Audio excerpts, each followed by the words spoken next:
Entró en otro mundo como el legendario mago del agua, pero al principio no todo fue fácil para él. ¿Y adivina cómo sucedió todo? Bueno, acertaste, este chico de secundaria fue víctima del famoso camión asesino, y cuando despertó, se encontró en un mundo de fantasía. Y además de ser el legendario mago del agua, aún no sabe que tiene una característica secreta que lo hace inmortal. Todo comienza en un mundo de fantasía, donde Rayo se encuentra de repente en una casa vacía. La casa está completamente desierta, lo único que encuentra en ella son 2 libros y un cuchillo sobre la mesa. Rayo ignora estos objetos y sale a tomar un poco de aire fresco. Mira a su alrededor y se da cuenta de que está rodeado por un bosque, entonces se mira las manos e intenta usar un hechizo de agua, y después de invocar el agua, una pequeña bola de agua surge realmente de su mano.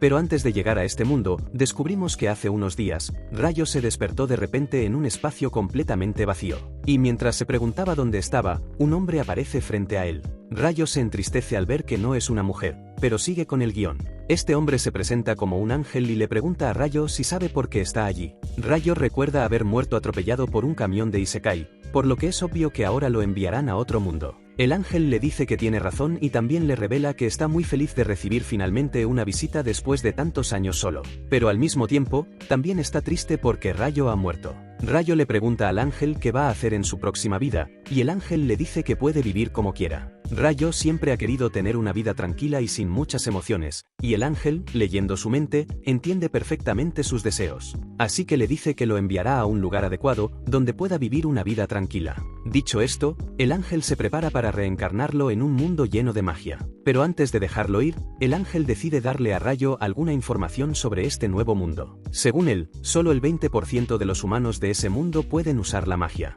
Pero en el caso de Rayo, además de poder usar la magia, también tiene una gran afinidad con el alimento del agua. Y como pidió una vida tranquila, el ángel hace que comience su vida en una casa en medio del bosque, para que pueda vivir solo durante mucho tiempo en medio del bosque. El ángel ya lo tiene todo preparado para su llegada, incluso le ha dejado comida para 2 meses. Dentro de la casa, también le ha dejado 2 libros. Uno trata sobre cómo usar la magia y el otro contiene información importante sobre este mundo de fantasía. Y después de leer esos libros, Rayo aprendió a crear una pequeña bola de agua. Afortunadamente, no tiene por qué preocuparse por la presencia de monstruos, ya que Miguel crea una barrera mágica alrededor de la casa. Pero el ángel no le dio un PC gamer conectado a internet de nuestro mundo, lleno de juegos. Por eso, Rayo no tiene nada que hacer, así que sigue entrenando su magia del agua. En este mundo, es posible usar la magia solo imaginando el resultado que se quiere obtener. Rayo sabe que no necesita recitar el hechizo en voz alta, pero insiste en hacerlo, ya que su mente solo sirve para imaginar chicas sin ropa. Y gracias a su magia del agua, consigue llenar una bañera entera con agua fresca y limpia. Sin embargo, el agua está muy fría y ahora tiene que encontrar una forma de calentarla. Intenta encender una hoguera utilizando la única técnica que conoce. Pero después de varios intentos y sin chispas, se rinde y comienza a preguntarse si no sería mejor si pudiera usar magia de fuego. Rayo decide entonces aprovechar el hecho de que siempre ha sido un buen estudiante, por lo que entiende bastante de química. Entonces, usando sus conocimientos, separa el hidrógeno del oxígeno, lo que hace que el agua se cristalice y se convierta en hielo. Y ahora que tiene hielo, decide usar un trozo irregular de hielo para condensar los rayos del sol. Con su lupa improvisada, finalmente consigue encender el fuego. Con ese fuego, Rayo finalmente consigue calentar el agua para poder darse un baño. Y ahora, con la mente más relajada y el cuerpo limpio, finalmente se da cuenta de que podría haber hecho agua caliente simplemente usando su magia. Todo lo que tiene que hacer es aplicar la misma lógica que usó para hacer el hielo, solo que al revés. De repente, siente hambre y va a cenar, y mientras come, se da cuenta de que pronto tendrá que cazar, ya que sus provisiones de comida se acabarán pronto. Pero todavía tiene miedo de entrar en el bosque, porque sabe que allí seguramente encontrará monstruos, y sabe que esa pequeña navaja que le dejó el ángel no será suficiente para protegerlo. Entonces decide aprender al menos un hechizo defensivo para poder entrar en el bosque. Al día siguiente, Rayo prueba su primer hechizo ofensivo. Sí, después de una buena noche de sueño, llegó a la conclusión de que lo mejor es atacar a su enemigo, ya que defenderse es muy aburrido. Entonces invoca una bola de agua, pero ese hechizo ni siquiera causa un rasguño en el árbol que está usando como objetivo.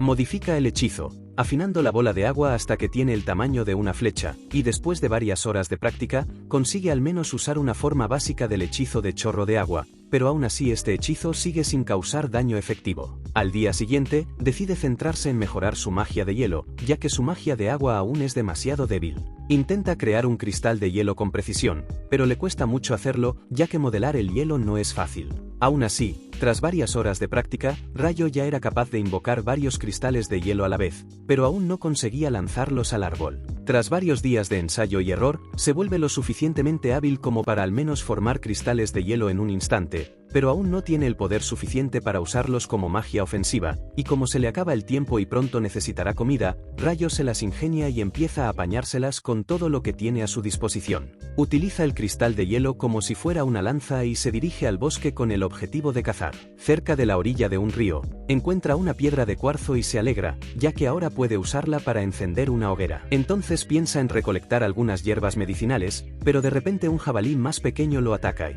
por miedo, Rayo, que es un usuario de magia, se queda paralizado en el sitio. Se bloquea por completo y ni siquiera puede moverse, lo que casi le cuesta la vida, pero en el último segundo reacciona por miedo a morir de nuevo. El monstruo se prepara para atacarlo de nuevo, y esta vez usa su magia a su favor, convirtiendo el suelo en hielo, lo que hace que el jabalí resbale hacia él, y aprovechando esta oportunidad, invoca varias espinas de hielo justo delante de él, lo que hace que el jabalí sea perforado hasta la muerte. Rayo se alegra de haber sobrevivido, pero sabe que podría haber muerto fácilmente con cualquier golpe de ese jabalí. Entonces regresa a casa y comienza a estudiar sobre los monstruos de este mundo en el libro que le dejó el ángel. En solo unos segundos, descubre que los jabalíes más pequeños son los monstruos más débiles que existen en este mundo.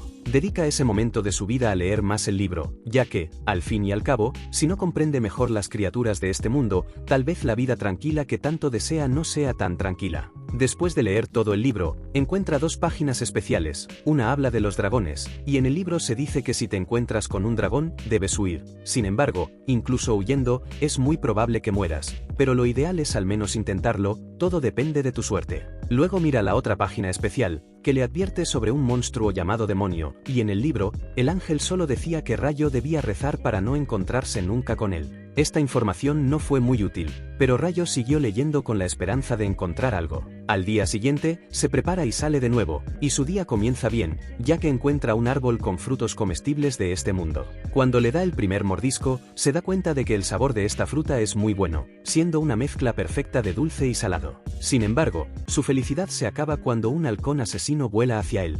Rayo se da cuenta de que ese halcón es mucho más fuerte que él y que, en su estado actual, no tiene ninguna posibilidad de vencerlo. Para empeorar las cosas, ese monstruo utiliza una magia completamente invisible, y la magia de Rayo aún no es lo suficientemente fuerte como para alcanzarlo en el aire. Recuerda lo que leyó en el bestiario, que dice que este monstruo tiene un golpe especial, que básicamente es la muerte instantánea para cualquier ser humano. Intenta correr, pero cuando se da cuenta, el monstruo ya lo ha acorralado, así que decide luchar por su vida. Durante la batalla, se defiende como puede, y cuando el pájaro volador usa su habilidad especial y avanza hacia él, se protege cubriendo su cuerpo con hielo. Esto acaba causando un daño muy eficaz al monstruo, y después de que su arma suprema sea completamente destruida por un humano flacucho, el monstruo decide retirarse. Pero solo con mirar al monstruo, es posible darse cuenta de que su lucha no termina aquí. Cuando el monstruo se marcha, Rayo suspira aliviado y cae al suelo. Se comenta a sí mismo que esta vida no está siendo tan tranquila como él había pedido. Para empeorar las cosas, después de haber huido tanto de ese monstruo, acaba perdiendo el camino a casa, y mientras busca el camino de vuelta, Rayo acaba viendo algo que le asusta. Ve a un Duyaan,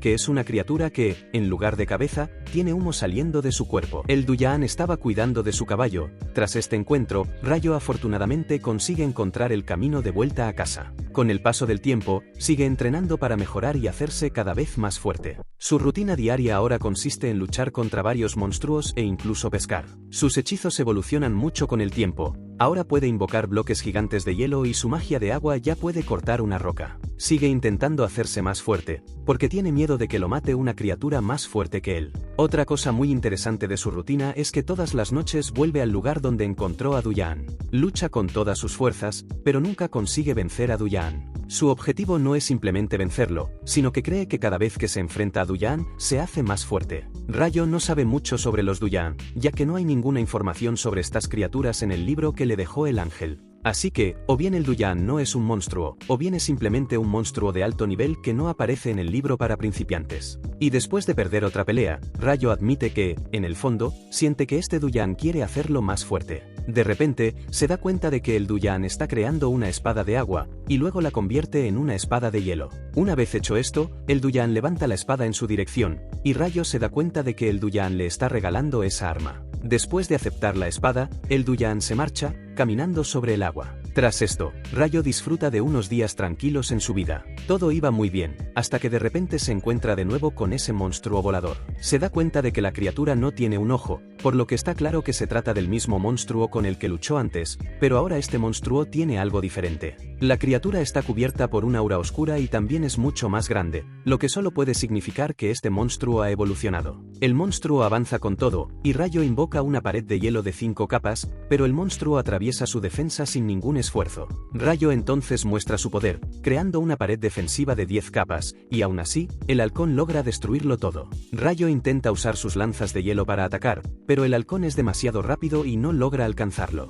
Para empeorar las cosas, en un momento de la batalla, el halcón utiliza un rugido supersónico que destruye por completo la magia de Rayo, lo que le hace temer confiar en sus barreras de hielo. Entonces, en un momento final y decisivo, Rayo usa la espada que recibió de Doolan para defenderse, y esto le funciona muy bien. El halcón retrocede y lo ataca de nuevo con toda su fuerza, pero esta vez Rayo logra perforar el pecho de la criatura. Cuando el monstruo cae, Rayo se acerca a él. Admite que este monstruo es muy fuerte y muy honorable, por lo que Rayo le agradece por haberlo hecho más fuerte. Sabía que en cualquier momento ese monstruo podría volver a atacarlo, por lo que se esforzó al máximo en sus entrenamientos. Al parecer, el monstruo también hizo todo lo que pudo, llegando incluso a alcanzar una nueva evolución. Entonces le da el golpe final al monstruo. Después de eso, Rayo continúa su viaje, pero de repente se da cuenta de que puede morir en cualquier momento, ya que un dragón se le acerca. Y entonces, al acercarse a él, el dragón comienza a hablar, y Rayo se sorprende de que un dragón pueda hablar el mismo idioma que él. El dragón se alegra de que su magia de telepatía esté funcionando.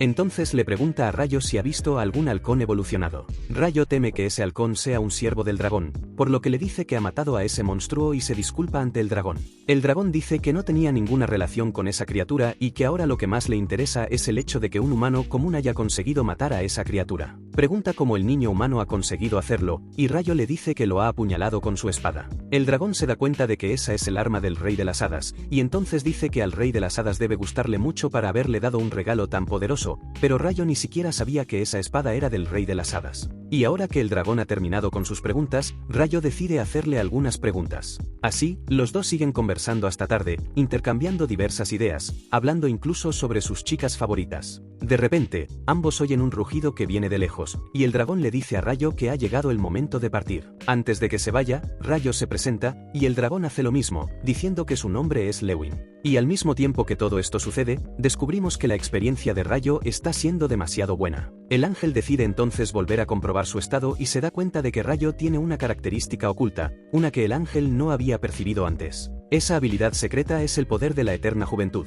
la misma habilidad que tenía una chica que este ángel envió al mismo mundo hace 10.000 años. Mientras tanto, sin imaginar nada de esto, Rayo decide ir a la playa. Había estado sintiendo un extraño deseo de comer sal y pensó que el mar podría ayudarlo. Sin embargo, al llegar, se encuentra con los restos de un barco que naufragó durante una tormenta. Curioso, Rayo se acerca a los restos, buscando supervivientes, y pronto encuentra un cuerpo tirado en la arena, pero al comprobarlo, se da cuenta de que el hombre ya estaba muerto y no había nada que pudiera hacer. De repente, un sonido llama su atención. Son gemidos que provienen del otro lado de la playa. Corre hacia allí, para su sorpresa, encuentra a alguien vivo. Era Abel, que milagrosamente había resistido el ataque de un monstruo marino gigante y también había sobrevivido al naufragio que destruyó su embarcación. Cuando despierta, Abel está acostado en una cama cómoda. Sus pertenencias han sido organizadas sobre una mesa cercana. Confuso, coge sus cosas y sale para entender dónde está. Afuera, todo lo que encuentra es una densa muralla de árboles. Es entonces cuando Rayo aparece en la puerta, con una sonrisa tranquila, y le dice que se alegra de verlo de pie.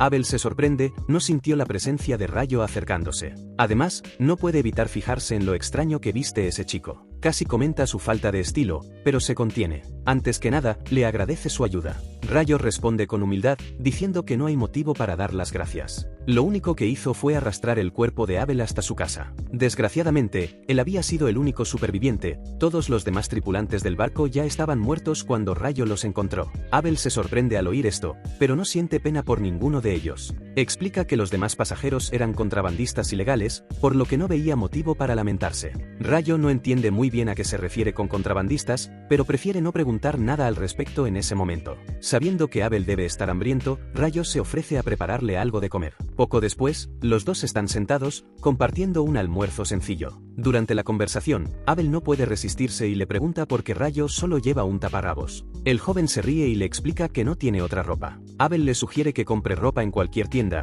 pero enseguida se corrige, ya que quizá Rayo no tenga dinero y eso podría resultar ofensivo. Y, de hecho, Rayo admite que está completamente arruinado. Además, aunque tuviera oro, no había pueblos ni aldeas cercanas donde pudiera comprar algo. Esta revelación deja a Abel impactado. Vivir solo, aislado de esa manera, no era algo que cualquiera pudiera hacer. Pero al mismo tiempo, queda impresionado por la fuerza y la capacidad de adaptación de Rayo, que sobrevive sin ningún tipo de apoyo. Durante el almuerzo, Abel le pregunta a Rayo si ha utilizado el cuchillo que hay sobre la mesa para cazar la carne que están comiendo. El chico responde que la hoja solo sirve para cortar y preparar sus presas. A la hora de cazar, prefiere depender de su magia del agua. Para demostrar lo que dice, Rayo crea un pequeño chorro de agua y llena una jarra delante de Abel. Abel queda impresionado, ya que incluso en las llanuras centrales, solo la mitad de la población puede usar magia. Rayo, por su parte, se sorprende aún más. El ángel Miguel le había dicho que solo alrededor del 20% de las personas dominaban los hechizos, y ahora descubre que, al menos en esa región, la magia era mucho más común.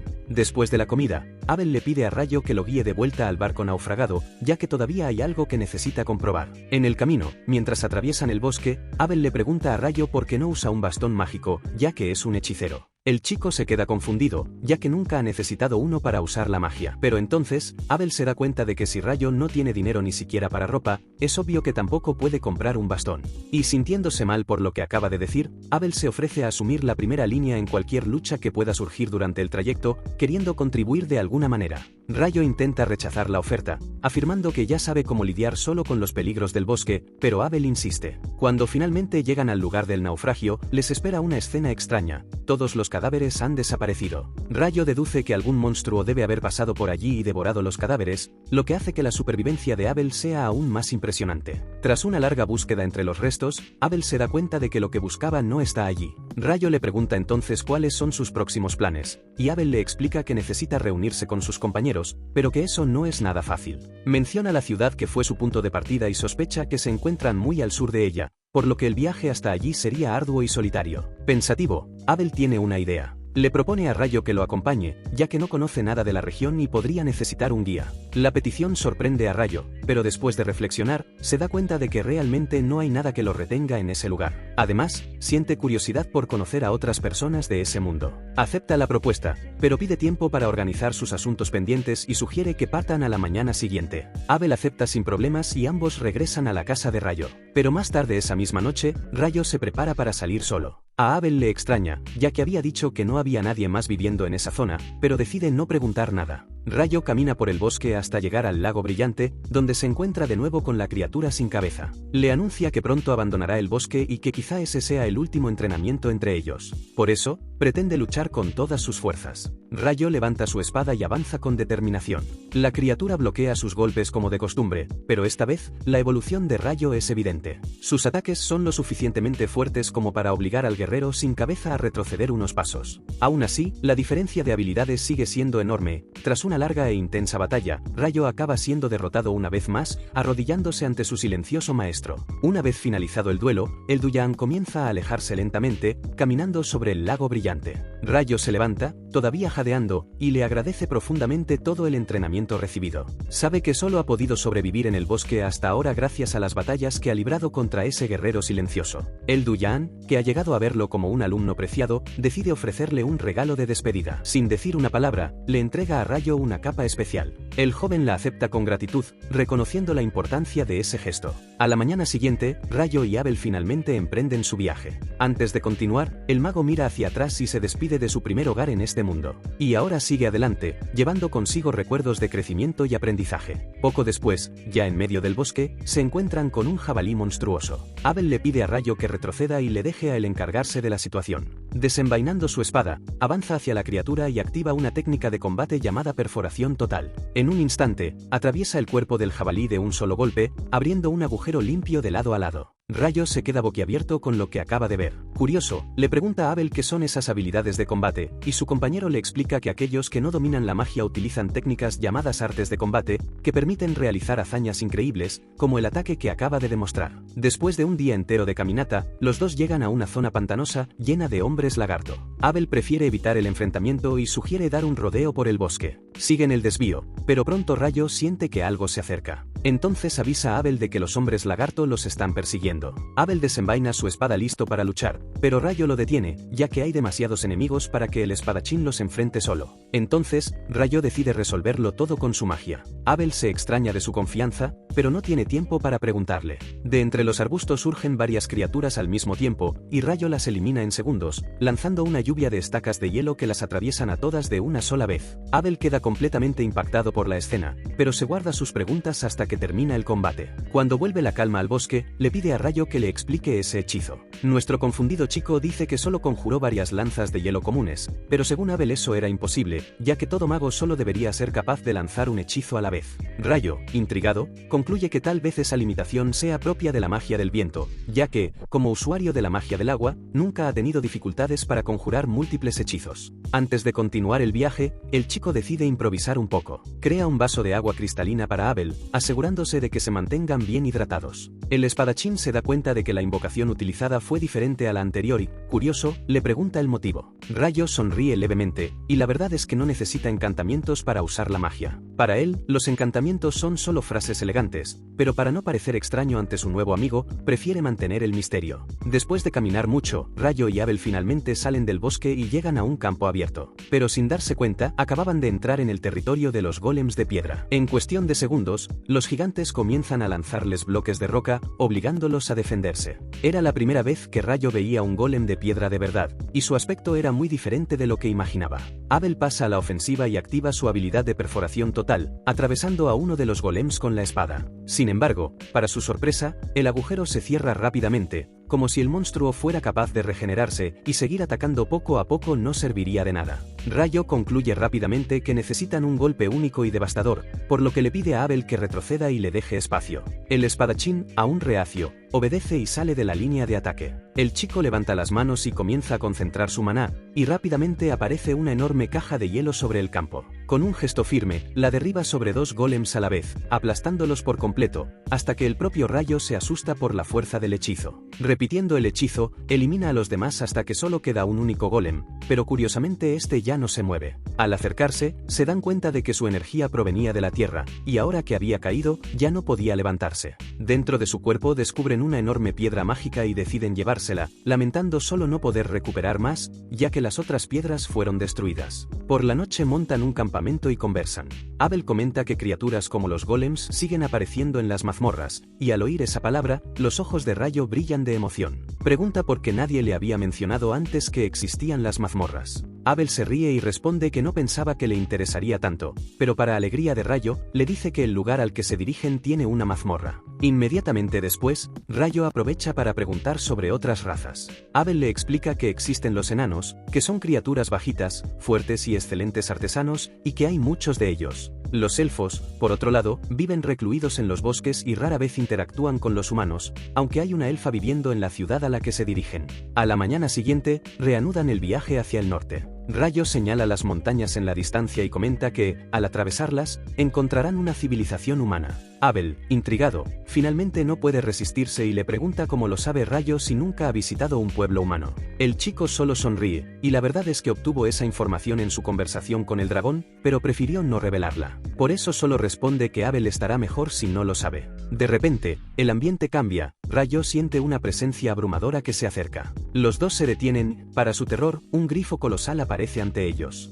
Sabían que no tenían posibilidades de derrotar a algo de esa magnitud, y pensando rápido, Rayo saca un trozo de carne de su bolsa y lo lanza al aire. Abel hace lo mismo, y la bestia alada atrapa la comida inmediatamente, desviando la atención de un ataque que sin duda habría sido mortal. El grifo, satisfecho con la carne, decide que ya ha comido suficiente por hoy. Ya no muestra interés por ellos, por lo que la criatura alza el vuelo y desaparece hacia el este. Tanto Rayo como Abel respiran aliviados, ya que acaban de escapar por los pelos de la muerte. Abel comenta que la humanidad no ha visto grifos en siglos, y eso solo puede significar una cosa. Esas montañas funcionan como una barrera natural, manteniendo a criaturas extremadamente poderosas alejadas de la civilización. Por lo tanto, si está en lo cierto, inevitablemente acabarán enfrentándose a más monstruos por el camino, y su corazonada se confirma rápidamente. Poco después, los dos se topan con un grupo de lagartos voladores. Abel sugiere dar la vuelta para evitar el enfrentamiento, pero eso les costaría demasiado tiempo en esa región montañosa.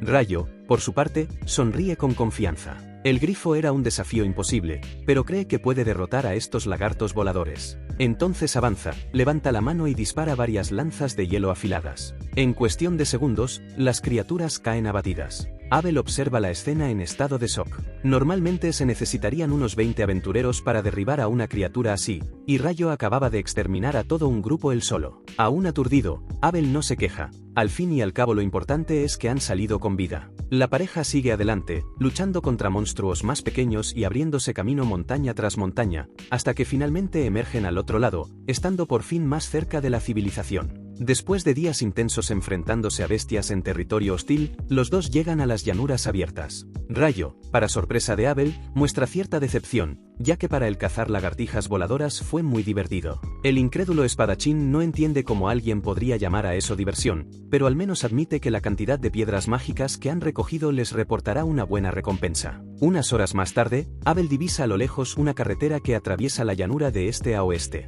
Reconoce el camino inmediatamente, era una ruta que llevaba a una ciudad cercana. Si seguían por allí, llegarían a su destino en poco tiempo. Rayo se emociona, por fin tendría la oportunidad de ver cómo eran las ciudades de este nuevo mundo. Abel sugiere que, ya que van a hacer una parada, Rayo aproveche para probar la comida local, conocida por ser deliciosa. Al llegar, lo primero que hacen es dirigirse a un restaurante. Sentados a la mesa, Abel aprovecha para aconsejar a Rayo. Cuando lleguen a su destino final, debería registrarse en el gremio de aventureros. Así, recibiría una especie de tarjeta de identificación que le facilitaría la entrada a cualquier ciudad del reino. A diferencia de lo que ocurrió en la ciudad en la que se encuentran, donde solo pudo entrar porque Abel le sirvió de garantía. Si causaba algún problema, Abel sería el culpable. Además, Rayo también podría vender todas las piedras mágicas que había recogido directamente en el gremio de aventureros, lo que hacía que el registro fuera aún más necesario. Mientras hablaban, finalmente llegó la comida. Rayo abrió mucho los ojos al ver el plato que tenía delante. Había pedido un curry. Sinceramente, nunca había considerado la posibilidad de que ese condimento existiera en ese mundo. Desde que llegó a ese mundo, solo había comido carne simple y verduras insípidas, por lo que la explosión de sabores lo emocionó mucho. Al día siguiente, Rayo y Abel dejaron esa ciudad y reanudaron su viaje.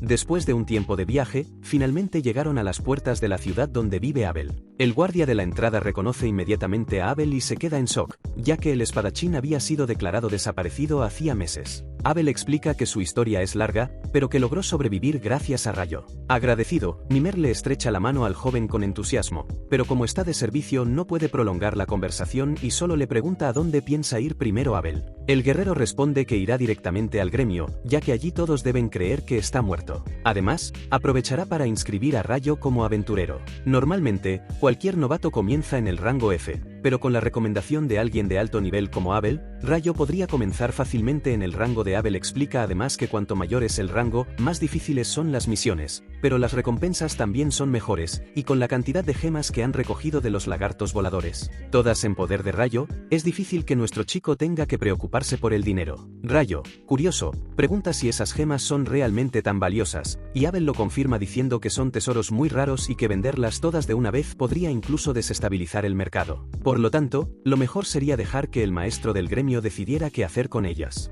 Cuando Abel entra en el gremio, todo el salón se detiene. Todos creían que estaba muerto, y la conmoción es instantánea. Era evidente que Abel era alguien muy querido allí. Rayo, para no interrumpir la cálida reunión, decide dar un paseo por la ciudad. Mientras camina, se tropieza con una joven elfa. Sus ojos se fijan inmediatamente en la capa que lleva puesta, reconociéndola como un regalo que solo podría haber venido del rey de las hadas. Para ella, eso significaba que las hadas realmente le habían tomado simpatía. Intrigada, la elfa dice que le gustaría conversar más, pero que debe apresurarse por asuntos urgentes. Rayo incluso piensa en seguirla, pero en ese momento Abel lo encuentra. El espadachín quería presentarlo a todos los miembros del gremio. Tan pronto como entran, Abel les cuenta a todos que sin Rayo nunca habría podido regresar. Los aventureros locales, emocionados y agradecidos, reciben al joven con los brazos abiertos, dándole una cálida bienvenida. Rayo comienza a sentir que tal vez finalmente esté encontrando un lugar para él en este mundo. Después de las presentaciones, Abel lleva a Rayo a la recepción. Allí, le pide a la recepcionista, Nina, que registre a su compañero. También solicita que el rango inicial de Rayo se eleve a D, ya que pretende dar su recomendación personal. Nina, sorprendida, comenta que es la primera vez que Abel hace una recomendación de este tipo, pero teniendo en cuenta las hazañas de Rayo, él afirma que Rayo se merece con creces dicha recomendación. Nina dice que no hay problema en registrar a Rayo en el rango D, pero que, incluso con la recomendación de Abel, aún sería necesario pasar una prueba de fuerza para demostrar sus habilidades. Abel está de acuerdo y planea hablar con el maestro del gremio al respecto. Mientras tanto, Nina les pide que esperen en la sala de reuniones. Pocos minutos después, el maestro del gremio, llamado Hugh, entra apresuradamente y así es como ve a Abel vivo. Corre hacia él con un enorme alivio estampado en su rostro. El espadachín se disculpa por haberlo preocupado durante tanto tiempo, pero el líder del gremio responde que solo está feliz de verlo de vuelta. Fue entonces cuando sus ojos se posaron en el chico delgado que estaba parado al fondo. Abel lo presenta como Rayo, el chico que le salvó la vida. El líder del gremio escucha con atención y pronto acepta la idea de ascenderlo de rango, pero señala que antes de autorizar nada, necesitaría confirmar personalmente su fuerza. Abel le asegura que no habría ningún problema y, como prueba, le entrega a Hugh una bolsa llena de gemas. El maestro del gremio echa un vistazo a las piedras y confirma su autenticidad, pero pronto se preocupa, ya que si había tantos lagartos voladores en esa región, sería posible que representaran una grave amenaza para todo el reino. Abel, sin embargo, lo tranquiliza. Le explica que las criaturas se encontraban al sur de las montañas maléficas y que difícilmente se moverían más allá de ellas. Rayo se siente confundido al oír ese nombre, nunca había oído hablar de ese lugar. Abel le aclara entonces que se trata precisamente de las peligrosas montañas que atravesaron juntos para llegar hasta donde están. Pasaron por un territorio muy letal, al que incluso los aventureros de alto nivel evitaban acercarse. El hecho de haber cruzado ese lugar y estar vivos era en sí mismo una prueba del poder de Rayo. Conocido, el maestro del gremio finalmente reconoce a Rayo como alguien con la cualificación necesaria para convertirse en rank D, pero antes de que pueda concluir la reunión, los antiguos compañeros de Abel llegan al lugar. Han oído la noticia de que está vivo. La emoción se apodera del grupo, y Hugh decide salir de la sala para que tengan tiempo de hablar, y promete encargarse personalmente de los papeles de Rayo. Después de eso, Rayo es llevado a otra sala, donde Nina aparece con los documentos para el registro formal. Primero, ella comienza a llenar un formulario y le pregunta sobre su clase. Rayo responde que es un mago del agua y, como nunca ha entrado en una mazmorra, Nina le sugiere que participe en un curso. En este curso aprenderá todo sobre las mazmorras y se imparte mensualmente. Entusiasmado con la posibilidad de explorar una mazmorra real, Rayo acepta inmediatamente. Ella le informa que el curso comenzará dentro de 2 días, a las 9 de la mañana. Sin embargo, lo que más sorprende a Rayo es que ese mundo utiliza las mismas unidades de tiempo que la Tierra, un día dividido en 24 horas, semanas de 7 días y meses de 30 días. Además, también utilizaban un sistema métrico para las medidas, y Rayo concluye que otro reencarnado debió haber traído ese conocimiento al mundo, moldeando la forma en que funcionaban las cosas allí. Con eso, Nina le pide que ponga su mano sobre un cristal mágico, el artefacto brilla y registra toda la información en una tarjeta del gremio. Ahora Rayo tenía una identidad oficial en ese mundo. Afuera, se encuentra de nuevo con Abel, que insiste en comprarle ropa nueva y un bastón como forma de agradecimiento. Rayo, sonriendo, le dice que aprecia el gesto, pero que nunca ha necesitado un bastón. A diferencia de la mayoría de los magos, él podía conjurar hechizos sin la ayuda de catalizadores. Además, prefiere usar una espada, y para él un bastón solo sería un estorbo. Más importante aún, Rayo todavía tenía muchas dudas. Los dos pasan horas conversando, y él descubre detalles fascinantes sobre el funcionamiento de este mundo. Sin embargo, con cada respuesta, su convicción crece. Definitivamente, alguien de la Tierra había reencarnado allí antes que él y había dejado una profunda huella en el destino de ese lugar. Se estaba haciendo tarde, así que Abel decide que es hora de volver al gremio. Como invitado de honor, insiste en que Rayo también lo acompañe. El chico no entiende muy bien lo que eso significa hasta que llegan allí. Resulta que se ha organizado una gran fiesta para celebrar el regreso de Abel, y ahora la fiesta también es para dar la bienvenida a Rayo. El salón está lleno de aventureros animados, las risas resuenan y las jarras de bebida no dejan de circular. La fiesta se prolonga hasta bien entrada la noche, aunque todos se divierten, al día siguiente Rayo se despierta completamente agotado. Nina aparece temprano y se disculpa en nombre de todos por haberlo cansado tanto. Rayo solo sonríe y dice que no hay problema, que, al fin y al cabo, parte de la culpa también es suya, ya que bebió más de la cuenta. Y como se va a alojar temporalmente en el alojamiento del gremio, Nina lo acompaña a la habitación, donde le presenta a sus nuevos compañeros. El primero es Nils, un chico simpático y hablador, mientras que el rubio del fondo se llama Ito. Ambos le dan una calurosa bienvenida y la recepcionista, satisfecha con el ambiente amistoso, se despide recordándole que el curso para los más torpes comenzará al día siguiente y que no debe llegar tarde. En cuanto Nina se marcha, Nils suspira y comenta lo atractiva que le parece la recepcionista. recepcionista. Ito, riendo, interrumpe a su amigo y le dice que no hay posibilidad de que una mujer como ella se interese por alguien como él. A continuación, se presenta formalmente a Rayo y le sugiere que mantengan un ambiente relajado en la habitación, para que así puedan convertirse en buenos amigos. El mago acepta encantado e Ito revela su alivio. Temía que lo excluyeran, al igual que Adán, de la habitación 1.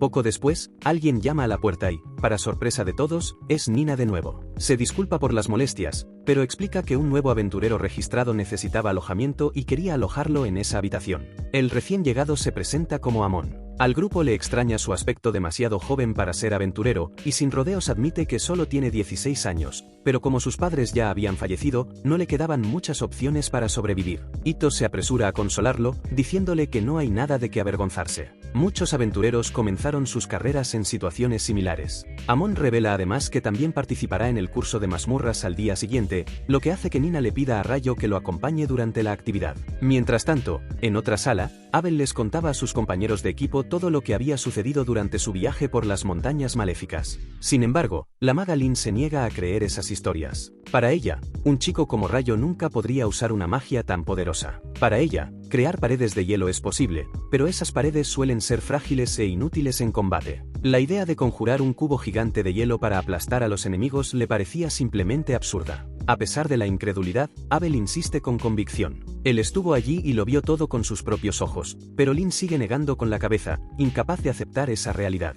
El poder de Rayo desafiaba todos los fundamentos de la magia que la maga Lynn había pasado toda su vida estudiando. Cuanto más lo pensaba, más le irritaba la idea de que un niño pudiera ser tan fuerte como ella. De hecho, ese niño era 1000 veces superior a ella, siendo ella una aventurera de alto rango. Para empeorar las cosas, Abel se mantenía firme, diciendo que lo había visto todo con sus propios ojos, y por la descripción, la única persona que se acercaba a tales habilidades sería el legendario mago del infierno, un héroe legendario capaz de reducir ejércitos enteros a cenizas con un solo canto. Comparar a Rayo con una figura tan renombrada parecía absurdo, pero no se podía negar el parecido. Riria, otra miembro del grupo, expresa su preocupación. Si Rayo fuera realmente tan poderoso, ¿qué pasaría si se volviera contra ellos y decidiera aliarse con el imperio de Bui? Abel, sin embargo, se ríe y descarta esa posibilidad. Según él, Rayo nunca haría eso. Después de todo, para el joven ese imperio no sonaba bien, y eso era lo que realmente importaba. Pasan unos días y Rayo sigue firme en su entrenamiento en el curso de mazmorras. Esa mañana, un instructor anuncia que todos harán su primera visita a una mazmorra real. Antes de entrar, da paso a las preguntas, y Rayo levanta la mano. Quiere saber si existen mecanismos de teletransporte que permitan a las personas regresar a los pisos ya explorados. El instructor, sorprendido por la pregunta, admite que sí, que en la mazmorra del sur existían sistemas de ese tipo, pero que en la región en la que se encuentran no se puede encontrar nada parecido. Poco después, el grupo llega. Ante la entrada de la mazmorra, el instructor explica que la propia ciudad de Lum se construyó a su alrededor, ocupando el centro exacto de la región. De vez en cuando, se produce un fenómeno llamado marea de monstruos, que básicamente consiste en un evento en el que la población de monstruos crece en exceso y las criaturas se preparan para invadir la ciudad. Por eso, la ciudad de Lum tiene dos murallas, una externa y otra interna, diseñadas para contener cualquier amenaza. A Rayo le parece curioso el sistema defensivo, mientras que Manos se pone nervioso solo de imaginar lo que pasaría si ocurriera un evento así. El instructor intenta tranquilizarlo, ya que la marea no ocurre todos los años y la probabilidad de que ocurra ahora es mínima. Si lo dicen, es probable que pronto ocurra algo así. Al entrar en la primera planta, el instructor les advierte de que allí solo encontrarán monstruos básicos. Los aprendices eran libres de explorar, pero debían permanecer cerca por si algo salía mal. Rayo y Amon deciden separarse del grupo principal y explorar por su cuenta. Poco después, Rayo siente una presencia hostil más adelante. Se detiene y le dice a Amon que van a enfrentarse juntos a esa criatura. Avanzando por la cueva, se encuentran con un hormiguero soldado patrullando el túnel. Rayo traza un plan rápido. Usará su magia para inmovilizar a la criatura en el suelo. Cuando eso suceda, Amon deberá acabar con ella. Amon dice que entiende el plan, así que Rayo usa su magia de hielo, perforando las extremidades de la hormiga soldado y inmovilizándola en el suelo. Aprovechando la oportunidad, Amon corre hacia el monstruo y lo remata con un certero corte que lo decapita. Rayo lo felicita por su primera victoria contra el monstruo, y Amon no puede ocultar su orgullo. Pero el mago recuerda que aún queda una tarea importante: retirar la piedra mágica del cuerpo de la criatura antes de dejarla atrás. Más tarde esa noche, los dos regresan a la posada y, al enterarse de que han completado el curso con éxito, Eto y Nils organizan una pequeña celebración. Eto admite estar impresionado, ya que no esperaba que lograran derrotar a una hormiga soldado en su primera incursión.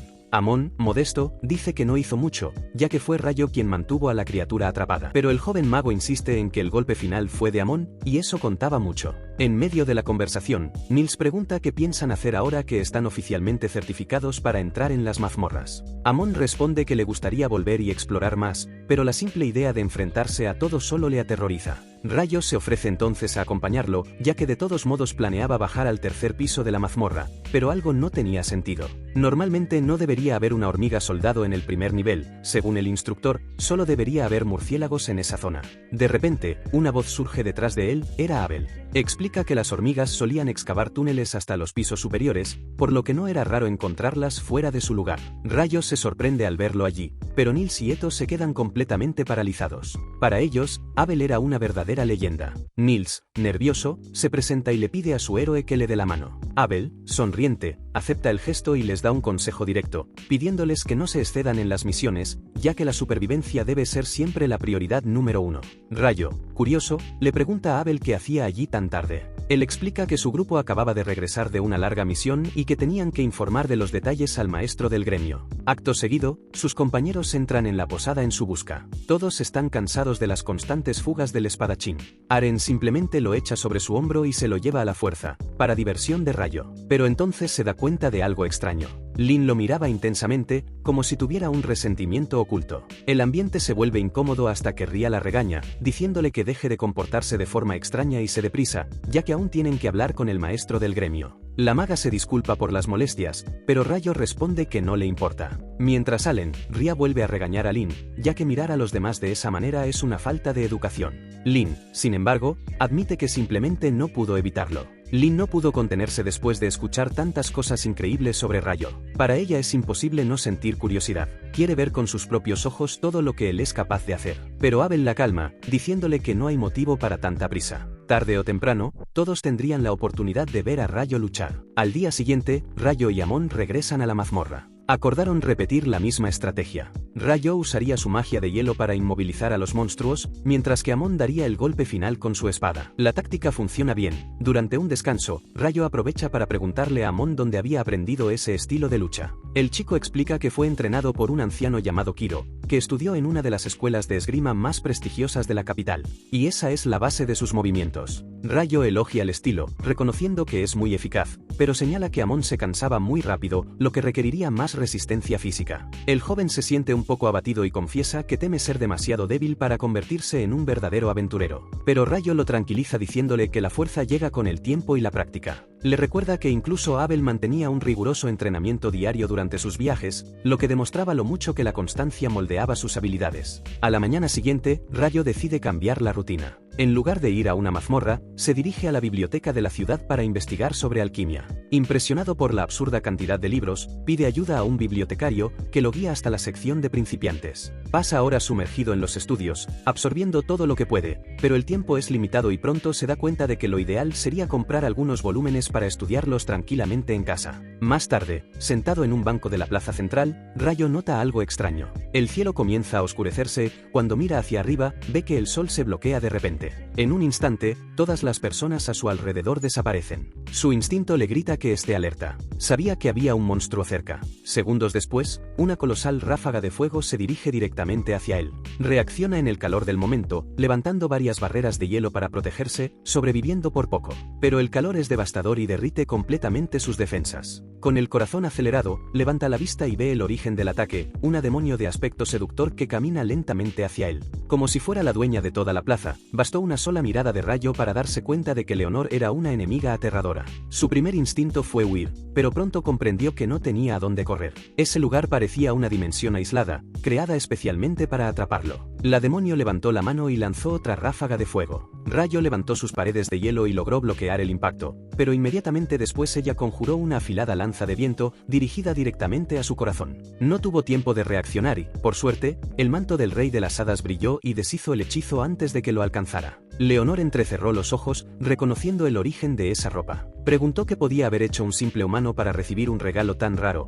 pero pronto se rió diciendo que, al fin y al cabo, nada de eso importaría. Si el fuego y el viento no funcionaban, entonces recurriría al combate cuerpo a cuerpo. Desenvainó su espada, prometiendo cortarlo en pedazos. Rayo también desenvainó su espada, listo para enfrentarse a la embestida. Los dos se enfrentaron en un rápido duelo. Ella parecía mucho más rápida que él, pero Rayo confiaba en sí mismo. El brutal entrenamiento que había recibido del Rey de las Hadas era mucho más duro que esa lucha. Leonor intentó lanzar magia en medio del combate para ganar ventaja, pero la velocidad de conjuración de Rayo era superior. Así, él cancelaba sus hechizos incluso antes de que se completaran. En el momento de la apertura, conjuró docenas de lanzas de hielo, disparándolas todas a la vez. Leonor respondió con llamas, derritiendo gran parte de ellas, y luego levantó dos grandes muros de piedra para bloquear el resto. Pero la roca no fue suficiente contra los chorros de agua a presión de Rayo, que atravesaron la defensa y la alcanzaron, dejando varios cortes en su cuerpo. El mago vio la oportunidad y avanzó para dar el golpe final. Sin embargo, en el instante en que las espadas se encontraron de nuevo, notó algo aterrador.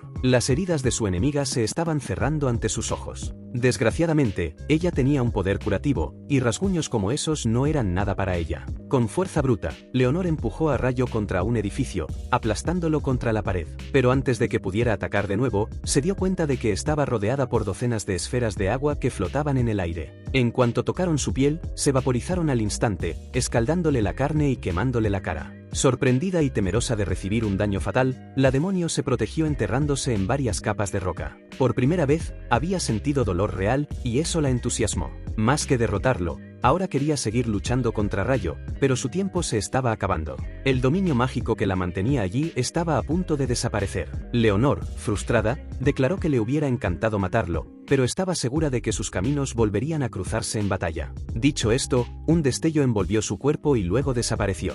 Rayo cayó de rodillas, aliviado, porque si no fuera por el manto encantado, habría muerto con un agujero en el pecho. Comprendió que tenía que mejorar aún más, porque ahora estaba seguro de que enemigos como ella no serían una excepción en este mundo. Pero por ahora estaba vivo, y eso ya era una victoria suficiente. Entonces, decidió retomar sus planes anteriores, que eran comprar los libros de alquimia que tanto deseaba antes de ser emboscado por ese ataque. En el camino, pasó por el gremio para verificar su saldo, y cuando abrió su cuenta se sorprendió, porque de alguna manera, era rico. Rayo recuerda lo que Abel había dicho sobre que las piedras de largadichas voladoras eran increíblemente valiosas, pero aún así no imaginaba que vender solo una de ellas le reportaría tanto dinero. Se da cuenta de que, al menos por ahora, no tendría que preocuparse por las finanzas, y que si quisiera podría pasar todo el día sin hacer nada. Entonces decide volver a su habitación, pero al llegar, se sorprende al ver que nadie había regresado todavía. Inmediatamente después, oye un alboroto en el patio. Al ir a ver qué pasa, se encuentra con una escena preocupante. News, Eto y Amon están tirados en el suelo,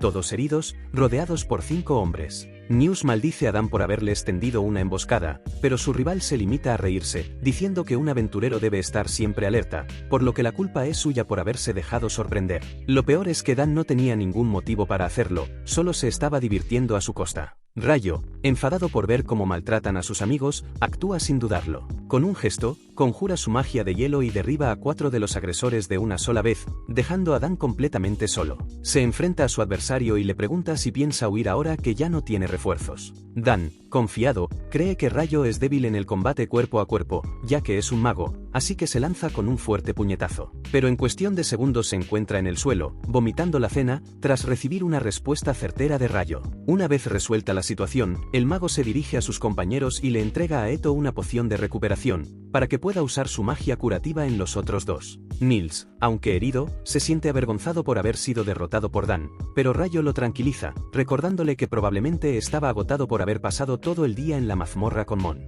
Rayo, también cansado, sugiere que todos se relajen con un buen baño caliente. Durante el descanso, Eto aprovecha para curar una herida en el hombro de Rayo. Afortunadamente, no había huesos rotos, pero la fuerza del golpe le dejó algo claro. Si el golpe le hubiera dado de lleno en el corazón, podría haber muerto. Rayo confiesa que, de hecho, el golpe iba dirigido al corazón, y que solo consiguió desviarlo lo suficiente para que el ataque le alcanzara en el hombro. A pesar de evitar el golpe mortal, el dolor fue intenso. Los demás se quedan impactados al saber que Rayo casi es derrotado. Le preguntan contra quién ha luchado, y el mago solo suspira y responde que es una larga historia. Promete contarlo todo más tarde, por ahora solo quiere descansar. Al día siguiente, Eto, Mon y Nils regresaron a la mazmorra. Después de derrotar a un goblin arquero en el quinto piso, Nils siente que algo anda mal. Esos monstruos no deberían estar en ese nivel. Sugiere que todos se retiren, ya que la sensación de peligro es inminente. Además, ya habían conseguido suficiente dinero por hoy, y la decisión resulta acertada, ya que más adelante en la cueva había una criatura capaz de eliminarlos sin ningún esfuerzo, sobre todo porque Rayo no estaba con ellos. Mientras tanto, fuera de la ciudad, Rayo entrenaba, ya que su último enfrentamiento dejó claro lo mucho que aún le queda por mejorar. Aunque su velocidad de conjuración era muy buena, su enemiga aún se movía más rápido gracias a la magia del viento. El problema es que Rayo no dominaba ese elemento, por lo que necesitaba encontrar una alternativa. La mejor idea que se le ocurrió fue adaptar su chorro de agua para propulsarse en tierra firme. Ya utilizaba esta técnica para moverse con agilidad bajo el agua, pero nunca había intentado aplicarla en tierra, y ahora la duda era cómo hacer que funcionara. Para comenzar las pruebas, Rayo forma una capa de hielo en el suelo y luego crea varios chorros de agua que salen de su espalda. La idea era usarlos como propulsores para aumentar su velocidad, pero en la práctica su cuerpo apenas se movió. La primera prueba termina en fracaso. Decide que en el próximo intento aumentará el número de chorros, y tal vez el volumen de agua, pero por ahora deja el entrenamiento a un lado, ya que lo que más le interesa es volver a la biblioteca para estudiar más sobre alquimia y también sobre demonios, ya que el encuentro con Leonor le dejó claro que necesitaba prepararse mejor. Mientras tanto, Lynn rebuscaba frenéticamente en todos los grimorios y libros de hechizos que encontraba. Buscaba algo parecido al cubo de hielo gigante que Abel afirmaba haber visto conjurar a Rayo, pero ni siquiera los libros de hechizos prohibidos mencionaban algo similar. Si realmente había lanzado ese hechizo, solo podía tratarse de una magia original, pero el problema es que un hechizo de ese nivel requeriría una cantidad absurda de maná, y a Lynn le costaba creer que Rayo lo hubiera hecho con tanta naturalidad. Mientras guardaba uno de los libros, Sara, la elfa que ya se había cruzado con Rayo, entra en la biblioteca. Era amiga de Lynn y enseguida le preguntó qué hacía allí la maga. Lynn le explicó que estaba tratando de encontrar un hechizo específico, pero que no había tenido éxito. Sara lamentó no poder ayudar y dijo que le encantaría unirse a la búsqueda, pero que acababa de regresar de una misión en la capital real y llegaba tarde a una reunión importante. De vuelta en el gremio, Nils, Eto y Amon se dirigen al mostrador para entregarle a Nina el informe de la exploración del día. La recepcionista se sorprende al verlos tan temprano, ya que solían pasar mucho más tiempo dentro de la mazmorra. Eto explica que había una buena razón, habían encontrado algo fuera de lo normal. Le entrega una piedra mágica y, tras inspeccionarla, Nina confirma que se trata de la piedra de un goblin arquero. El problema es que este tipo de monstruo no debería aparecer en el quinto piso. Alarmada, Nina agradece la información y corre a avisar al maestro del gremio. En cuanto Hugh escucha la noticia, se queda tan sorprendido como ella. Los goblins arqueros solo deberían encontrarse a partir del 10º piso. Encontrar uno ya en el quinto significaba que algo muy grave estaba pasando dentro de la mazmorra. Preocupado, el maestro le pregunta a Nina cuántos grupos de alto nivel quedaban disponibles, y ella responde que solo el equipo de Abel, la espada carmesí y la brigada blanca estaban en la ciudad. Hugh les pide que los convoquen de inmediato para poder transmitirles la información en persona. Poco después, Abel y los demás llegan al gremio, respondiendo a la llamada urgente del maestro. Abel no se alegró nada al saber que también se había convocado a la Brigada Blanca. Detestaba tener que tratar con su líder y, para su disgusto, al llegar a la sala de reuniones, vio a Phelps ya sentado, que lo saludó con un simple gesto superficial. Con todos reunidos, Hugh, el maestro del gremio, explicó el motivo de la convocatoria. Recientemente, un grupo de novatos había informado de que había encontrado un arquero goblin en el quinto piso. Abel preguntó inmediatamente si la información era fiable, pero Hugh le aseguró que ya había recibido pruebas concretas y que no había duda de que la noticia era cierta, por lo que quería contratar tanto al grupo de Abel como a la Brigada Blanca para una misión conjunta, investigar la mazmorra en busca de indicios de una posible oleada de monstruos, ya que habían pasado 10 años desde la última y había muchas posibilidades de que otras estuvieran a punto de ocurrir. Hugh dejó claro que la misión no era de combate, sino solo de reconocimiento. Si encontraban algún indicio de la oleada,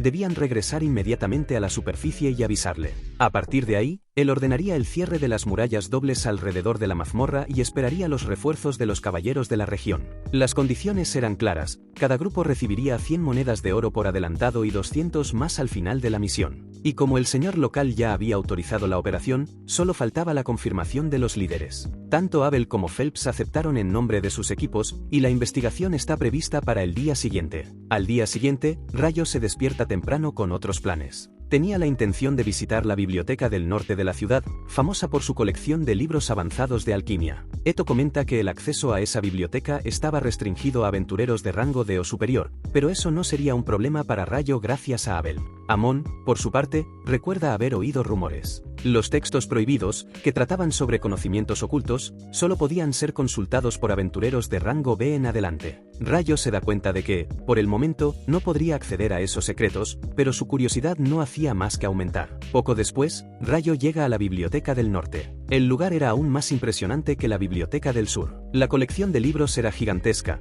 hasta el punto de que se da cuenta de que solo le resultaría difícil encontrar lo que buscaba, pero también sabe que sería extraño preguntar directamente sobre demonios, ya que eso podría levantar sospechas. Mientras sube una escalera, se encuentra con Sara. Los dos se sorprendieron al verse allí, pero la elfa pronto esbozó una sonrisa. Mientras tanto, al otro lado de la ciudad, los miembros de la Espada Carmesí y la Brigada Blanca se reunieron frente a las puertas de la mazmorra, listos para comenzar la investigación.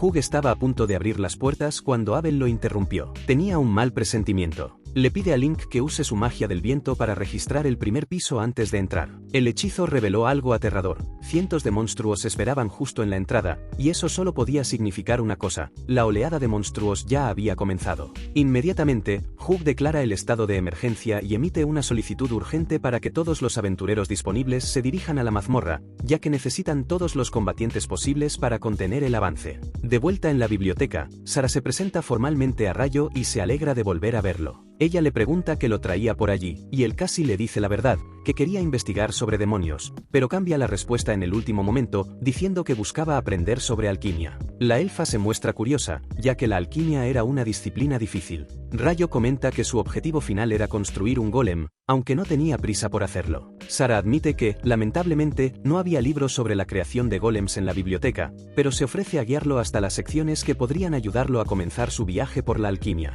Durante el recorrido, ella le pregunta a Rayo si le gusta leer, y él responde que le encanta, si no, no habría venido a una biblioteca. Añade que hace mucho tiempo que no tiene acceso a libros, por lo que ha estado visitando la biblioteca todos los días. Sara se ríe y le dice que habla como si no hubiera visto un libro en décadas, y Rayo simplemente cambia de tema. A cambio, él comenta lo increíble que le parece que ella sea una elfa. Sara admite que era raro encontrar elfos viviendo en ciudades humanas, y que algunos la consideraban extraña por eso, pero añade que si no hubiera elegido esa vida, no habría tenido la oportunidad de conocer a Rayo, por lo que no se arrepentía.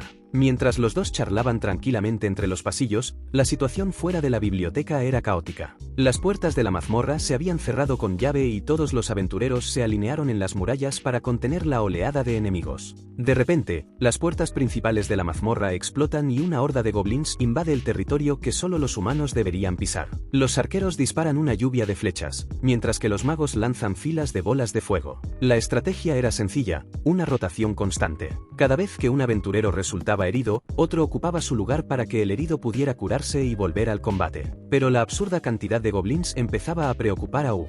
La batalla se prolongaba y las reservas de flechas disminuían cada vez más. Phelps ordena a su equipo que conserve energía, y Abel advierte a Link que no gaste todo su maná demasiado pronto. Cuando parecía que estaban a punto de quedarse sin recursos, aparece Nils, acompañado de varios aventureros de bajo rango. Trajeron todas las flechas que pudieron encontrar en la ciudad, lo que dio un nuevo impulso a la línea de defensa, y ahora el objetivo es sencillo. Una vez derrotados los goblins más pequeños, le toca al grupo Espada Carmesí y a la Brigada Blanca enfrentarse al verdadero jefe de la marea. Unas horas más tarde, prácticamente todos los goblins comunes habían sido eliminados, y el momento esperado estaba a punto de llegar. Hugo da la señal para que los dos equipos avancen. Todos saltan desde las murallas, mientras Lin usa magia de viento para garantizar que el grupo aterrice de forma segura. Todavía quedaban algunos goblins dispersos, pero Abel y Phelps avanzan rápidamente para acabar con ellos. Pronto, la verdadera amenaza se revela. Un enorme general goblin emerge del interior de la mazmorra. Para sorpresa de todos, no era solo uno, sino que aparecen 3 generales al mismo tiempo. tiempo. Era una mala señal. La presencia de varios generales solo podía significar una cosa. Había un rey goblin cerca, era esencial derrotarlos lo antes posible. Abel organiza la estrategia. Él y Phelps se encargarían de un general cada uno, mientras que Rhea y Seena se enfrentarían al tercero. El plan ya estaba definido. En el fragor de la batalla, Abel esquiva un ataque y consigue arrancarle el brazo a su adversario, demostrando que los generales no eran invencibles. Pero, de repente, algo extraño llama su atención desde el interior de la mazmorra. Grita a todos que se agachen, al instante siguiente, una cortante ráfaga de viento atraviesa el campo, partiendo a 3 generales por la mitad. Por suerte, los aventureros lograron agacharse a tiempo para no ser cortados en pedazos. La fuente del ataque resulta ser el Rey Goblin, algo diferente a todo lo que habían enfrentado antes. Demostraba una fuerza y una velocidad absurdas. Abel y Phelps no pierden tiempo y avanzan. Phelps intenta perforar a la criatura con su lanza, pero el golpe rebota contra la gruesa armadura del monstruo. Sin otra alternativa, retrocede. Abel, por su parte, sigue adelante con ímpetu, utilizando su técnica de la sombra perfecta para esquivar el contraataque del rey, antes de clavarle la espada en el pecho. El golpe no fue suficiente para derrotarlo, pero Abel no esperaba vencerlo solo. Era solo la apertura perfecta. Grita a Lynn, que había pasado todo este tiempo preparando un hechizo masivo. Ella dispara una devastadora ráfaga de balas de viento, atravesando el cuerpo del Rey Goblin repetidamente, hasta que finalmente, la amenaza cae derrotada. Así, la crisis de la marea de monstruos finalmente llegó a su fin. De vuelta en el gremio, todos celebraban la victoria. El salón está de fiesta, pero Rayo, que regresaba de la biblioteca, no entiende nada al ver el ambiente de euforia. Mientras tanto, Hugh está enterrado en montones de informes y papeleo. Aún tenía que registrar los detalles de la marea, calcular los pagos de los aventureros e, inevitablemente, lidiar con los investigadores de la capital real, que sin duda llegarían pronto exigiendo datos sobre el evento. En la fiesta, Abel termina de contarle a Rayo todo lo que había sucedido en la batalla. Es entonces cuando Lynn se acerca a él, ya que hace tiempo que quería hacerle una pregunta. Le pregunta si es cierto que puede crear gruesas paredes de hielo a gran distancia, y Rayo lo confirma, diciendo que, para ser exactos, puede conjurarlas a 40 metros de distancia, pero admite que no fue nada fácil llegar a ese nivel. Necesitó mucho entrenamiento y práctica. Aún así, Lynn se queda asombrada. Nunca había oído hablar de alguien capaz de conjurar magia a tanta distancia.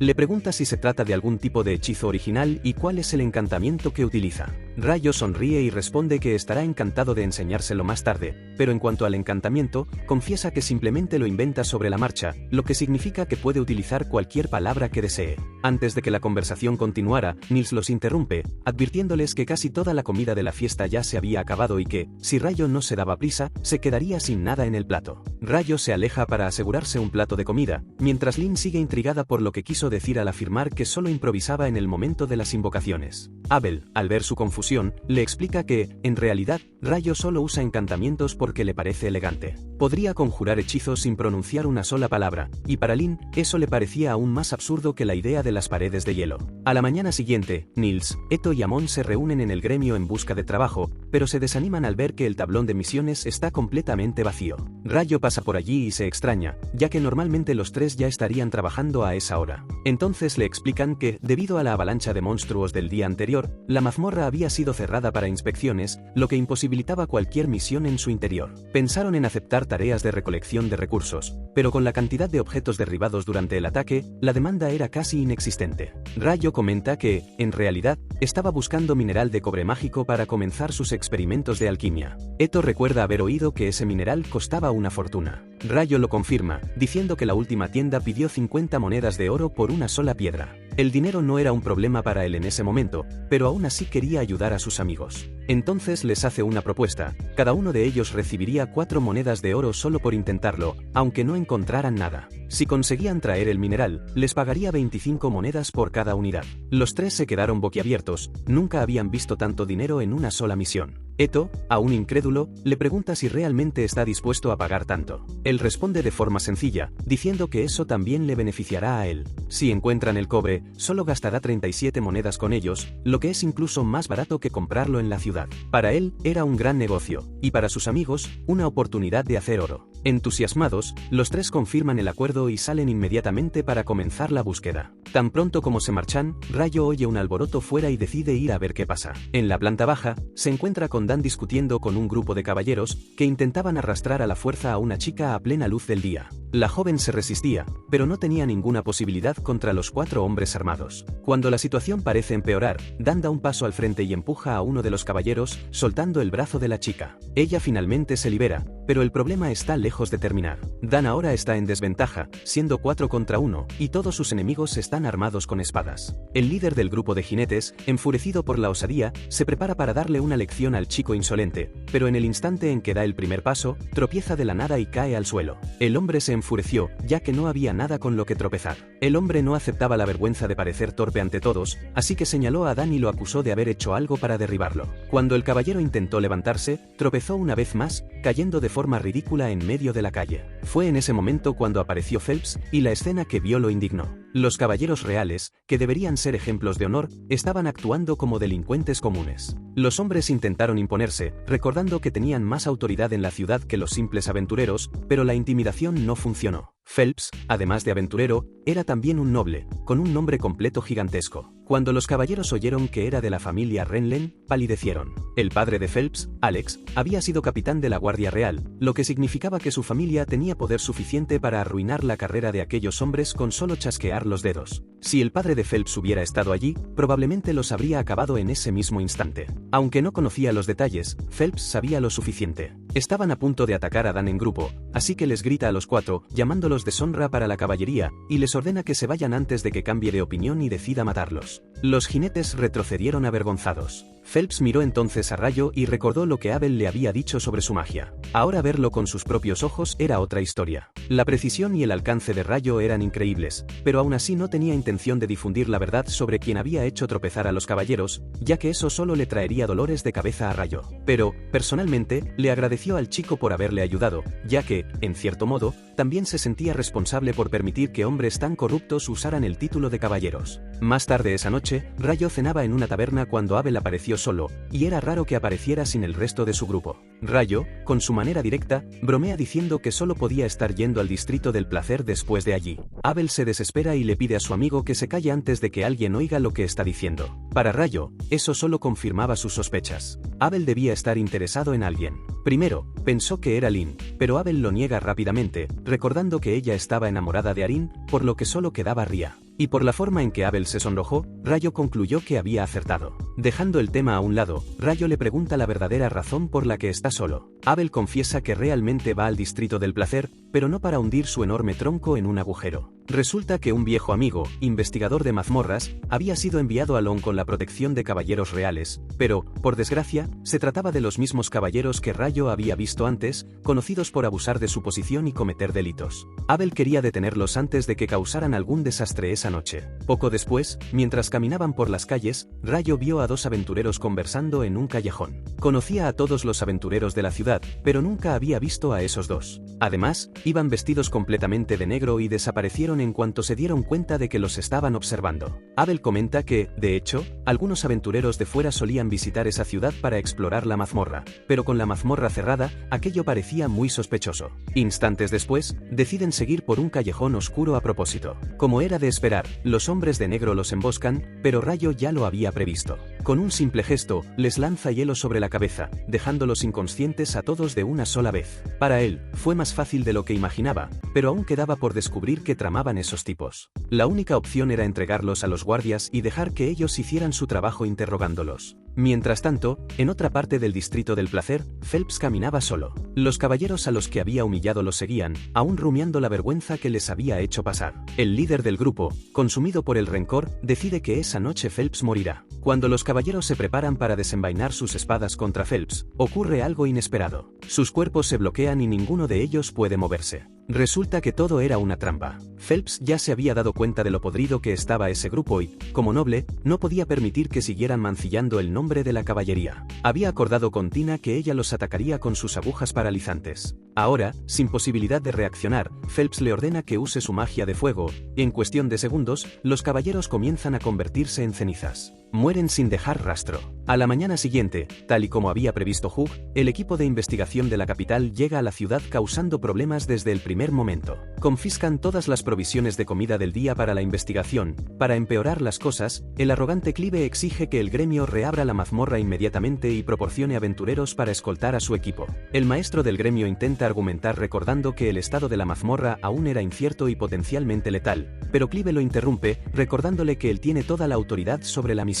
Su consejero, Arthur, Por su parte, se disculpa por el comportamiento de su colega y promete reponer los suministros confiscados, lo que Hug agradece. Aún así, Clive se mantiene firme en su decisión de reabrir la mazmorra. Sin alternativas, Hug acepta, pero deja claro que si algo sale mal, toda la responsabilidad recaerá sobre Clive, y no sobre la ciudad de Lum. La confianza del investigador comienza a flaquear, pero no puede dar marcha atrás después de haber resistido tanto. Irreductible, acepta las condiciones. Ahora solo faltaba encontrar aventureros dispuestos a acompañar a la expedición. Mientras tanto, Rayo se dirigía al comedor cuando se le acerca una chica que le pide ayuda para encontrar el gremio. Él la guía hasta allí. Por el camino, ella se presenta como Natalie y le entrega una carta en la que se solicita oficialmente el apoyo del equipo de Abel para proteger a los investigadores dentro de la mazmorra. A Rayo le extraña, ya que la mazmorra estaba oficialmente cerrada, pero Abel concluye que alguien había obligado a Hug a reabrirla. A continuación, explica al grupo el motivo de esta política. Décadas atrás, tras una oleada de monstruos, se envió a un equipo completo de rango a investigar y nunca regresó. El líder de ese equipo era prácticamente un superhumano de rango S, y también desapareció.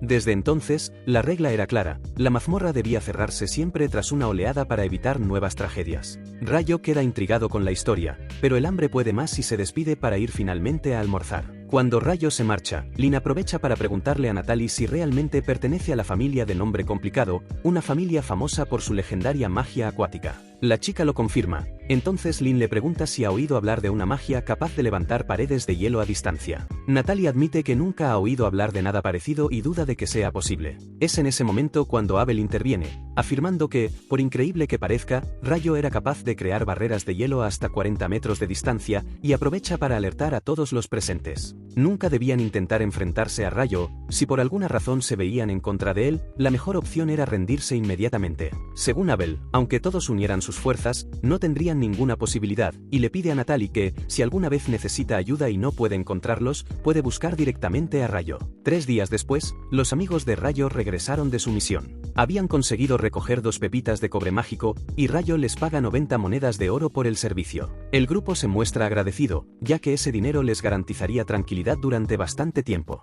Mientras tanto, en el sótano de la mazmorra, el equipo de investigación ya había avanzado hasta la 7ª planta. Lo extraño era que hasta ese momento no habían encontrado ningún monstruo. Continuaron adelante, hasta que uno de los miembros vio algo extraño: un cuadrado oscuro incrustado en la pared. Era algo completamente desconocido, ninguno de ellos había visto nada parecido antes. Clive apenas puede contener su emoción al ver el cuadrado en la pared. Para él era una anomalía perfecta para analizar. Ordena a su grupo que monte inmediatamente los equipos de medición y conecte los instrumentos para enviar datos a la superficie. El equipo de análisis, incluida Natalie, comienza a preparar los cálculos, pero tan pronto como los investigadores insertan un medidor de monodensidad en el extraño portal, ocurre algo inesperado. Todos los presentes son teletransportados instantáneamente a otro lugar. En la superficie, el equipo de apoyo pide contacto. Ya en el subsuelo, los aventureros y académicos se encuentran en medio de un campo cubierto de hierba. Afortunadamente, nadie parece herido, pero no hay rastro de Clive ni de parte del equipo. En otro punto del mismo campo, Clive ya ordenaba a sus subordinados que recopilaran información sobre el lugar. Si su teoría era correcta, el portal los había transportado a otro nivel de la mazmorra. Advierte a todos sobre el riesgo inminente de un ataque, pero en el fondo está satisfecho con su descubrimiento. Si realmente confirmaba que la marea de monstruos provenía del piso 38, su ascenso a jefe del departamento estaría prácticamente garantizado. Por supuesto, eso solo importaría si lograban salir vivos de ese lugar, lo que parecía cada vez menos probable, ya que los monstruos allí no mostraban la más mínima intención de ser amigables. En la superficie, Natalie y los demás investigadores intentaban comprender lo que había sucedido cuando, de repente, el localizador volvió a transmitir una señal. Fue solo por un instante, pero fue suficiente para indicar que el grupo desaparecido se encontraba ahora en el piso 40 de la mazmorra. El problema era que, un segundo antes, todavía estaban en el 10º piso. En ese momento, un hombre entra en la tienda. Se presenta como Christopher, un investigador del Colegio de Magia, enviado para acompañar la investigación. A pesar de que los dos equipos son rivales, pide con urgencia saber si había ocurrido algo extraño en la mazmorra. Natalie y los demás dudan, ya que, al fin y al cabo, esa información era muy delicada. Entonces Christopher revela lo que vio. Poco antes, cuando entraba en la mazmorra junto con los aventureros asignados a la segunda expedición, de repente todos los que cruzaban la puerta desaparecieron ante sus ojos. Este testimonio confirmaba la sospecha: los aventureros realmente habían sido teletransportados. Esa era la única explicación para que hubieran ido directamente al piso 40, pero la situación no mejoraba en absoluto. Hasta ese momento, lo máximo que un grupo había logrado explorar era el piso 38, y los informes decían que, a partir de ahí, ni siquiera un equipo de rango A tendría posibilidades. Ahora, decenas de grupos de rango C y D estaban atrapados en un territorio mortal. La única esperanza era que Abel y su equipo, que formaban parte de la primera expedición, lograran proteger a los demás, pero incluso eso no sería suficiente por mucho tiempo. Al enterarse de que Abel estaba atrapado dentro de la mazmorra junto con todos los demás, Natalie recuerda las palabras que él le dijo antes de partir. Sin perder tiempo, corre a la biblioteca en busca de Rayo, ya que él sería la clave para resolver todo eso. Mientras tanto, de vuelta en el gremio, Nina entra apresurada en la oficina de Hugh. Entonces le informa de que algo ha salido muy mal con la investigación de la mazmorra. El equipo de expedición desapareció nada más cruzar la puerta y se ha perdido todo contacto. Ante la gravedad de la situación, Christopher solicita la presencia inmediata de Hugh para que todos puedan decidir cómo actuar juntos. Hugh se levanta de un salto de la mesa y le dice a Nina que va allí ahora mismo. Antes de salir, da instrucciones firmes. Estos detalles deben mantenerse en secreto hasta su regreso, ya que si los aventureros los descubren, podría causar una especie de pánico generalizado en la ciudad. Mientras tanto, Rayo recorre los pasillos de la biblioteca, pero no avanza mucho en su investigación. No tenía ni idea de dónde buscar los libros adecuados y pensaba para sí mismo que le gustaría que Sara estuviera cerca para ayudarle. Por suerte para él, ella se encuentra justo en el pasillo de al lado. Rayo se siente aliviado y se acerca a ella, explicándole que estaba tratando de investigar los registros sobre eclipses y mareas de monstruos, pero que no tenía ni idea de dónde buscarlos. Sara sonríe y le dice que puede ayudarlo, ya que sabe exactamente en qué sección se encuentran esos registros. Añade que, en su opinión, existe una relación entre los eclipses y las mareas de monstruos, por lo que, antes de la última marea, hubo un eclipse. Y según los registros antiguos, este patrón se repetía históricamente. Le costó mucho llegar a esta conclusión.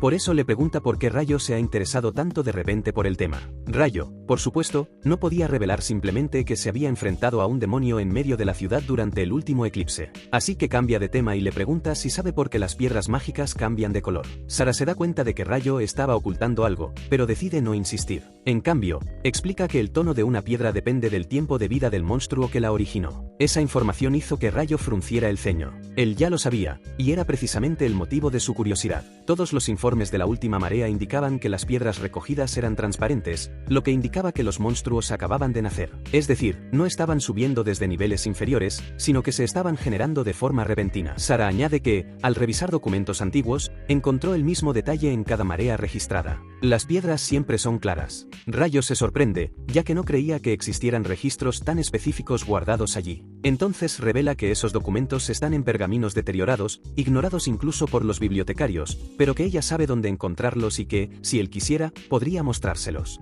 Mientras tanto, en el lugar de la expedición, el grupo de investigadores y aventureros seguía sin entender dónde exactamente se habían detenido. Dada la naturaleza del teletransporte, ni siquiera estaban seguros de si todavía se encontraban dentro de la mazmorra. Un hombre pregunta a los magos si alguno de los instrumentos ha vuelto a funcionar. Recibe una buena noticia: el transmisor vuelve a estar operativo. Eso significa que el equipo de la superficie por fin podrá rastrear su ubicación. La mayoría de los aventureros creían que el regreso de la señal significaba que pronto serían rescatados, pero este hombre llamado Arthur no estaba tan seguro. Label, al darse cuenta de su preocupación, le preguntó qué le inquietaba. El hombre le explicó que el aire allí era diferente, con la misma sensación que se tiene al entrar en una barrera sagrada. Este tipo de hechizo era una defensa suprema, que bloqueaba tanto los ataques mágicos como los físicos. Si realmente se encontraban dentro de un espacio así, significaba que estaban aislados del mundo exterior, atrapados dentro de un campo cerrado. Label comienza a comprender la gravedad de la situación y le pide a Aline que use su magia del viento para sondear el área. Ella cierra los ojos, activa el hechizo y pronto siente la presencia de aproximadamente 100 humanos a 500 metros de distancia,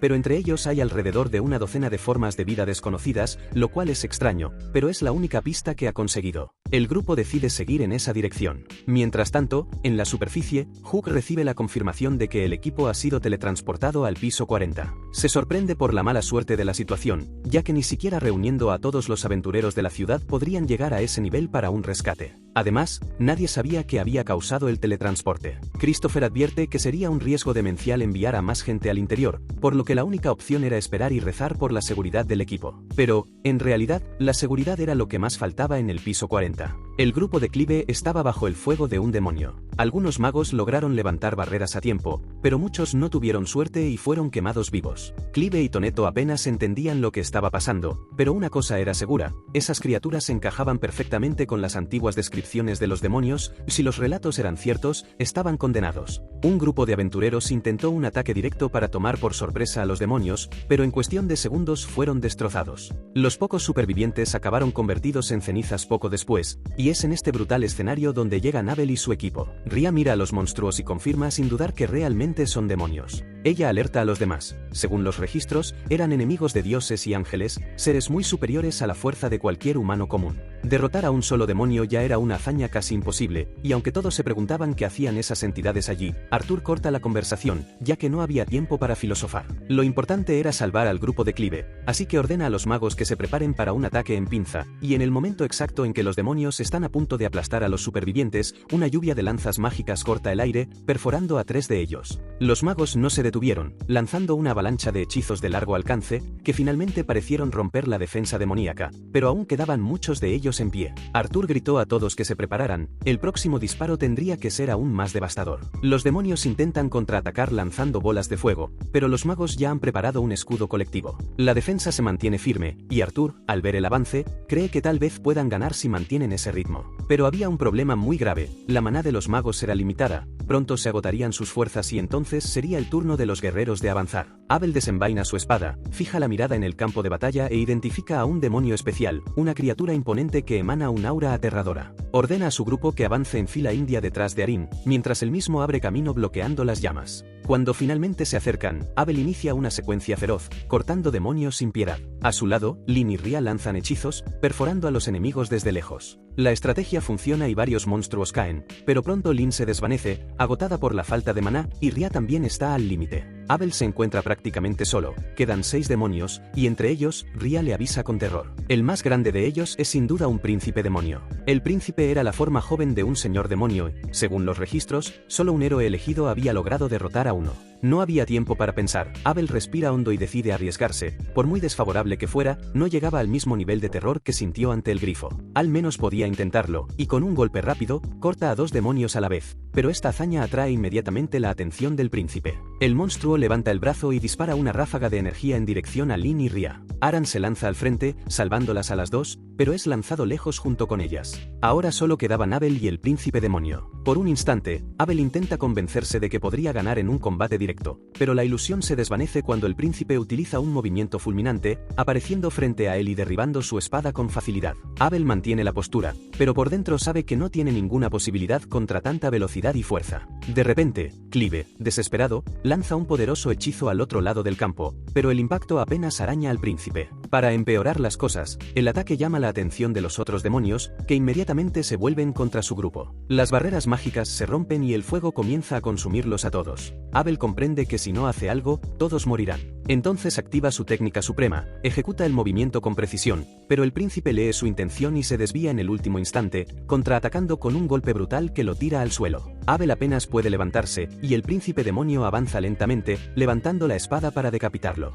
Es en ese momento cuando un sonido de agua goteando resuena en el aire, y de repente, Rayo atraviesa el techo en medio de un torrente de agua y hielo, aterrizando entre los dos. Abel, ensangrentado y sin fuerzas, cree que está delirando, pero Rayo se mantiene firme diciendo que hay mucha gente arriba preocupada por todos ellos. Promete acabar con esto rápidamente para que todos puedan salir de allí. Abel intenta advertirle de que el enemigo es un príncipe demonio, pero Rayo se ríe y dice que ya se ha enfrentado a cosas mucho peores. Para él, si solo se trata de un cachorro de Lord, podrá derrotarlo fácilmente. Comienza a caminar tranquilamente hacia el enemigo, los demonios restantes lanzan llamas para detenerlo, pero Rayo contraataca con una lluvia de lanzas de hielo, eliminándolos a todos en cuestión de segundos. El príncipe demonio, al ver las cabezas de sus soldados rodando por el suelo, finalmente comprende que el humano que tiene delante no es como los demás. El monstruo levanta su espada, listo para luchar en serio, y Rayo sonríe empuñando su propia espada y diciendo que a partir de ahora verá de lo que es capaz ese demonio. Así termina el episodio. Y si queréis seguir viendo este anime por aquí, solo tenéis que suscribiros, darle al me gusta y seguir el canal, que pronto saldrá un vídeo.